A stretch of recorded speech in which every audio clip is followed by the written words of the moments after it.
Пробития камък в дъжда.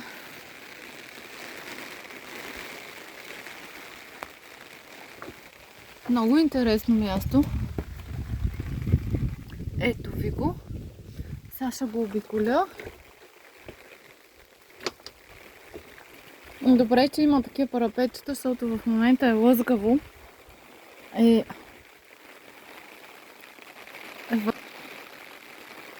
Показвам ви скалите наоколо, какви са интересни.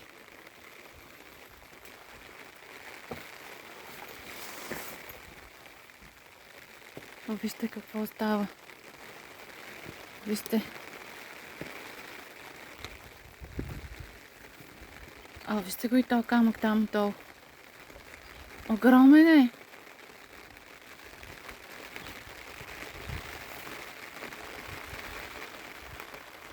Тук отдолу има много за разглеждане.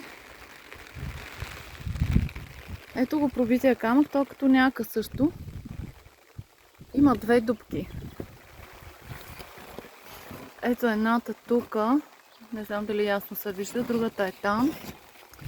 Ще този чадър в момента не мога много да мърдам. Обаче иначе ще намокри телефона. Няма да мога и да снимам. Ето.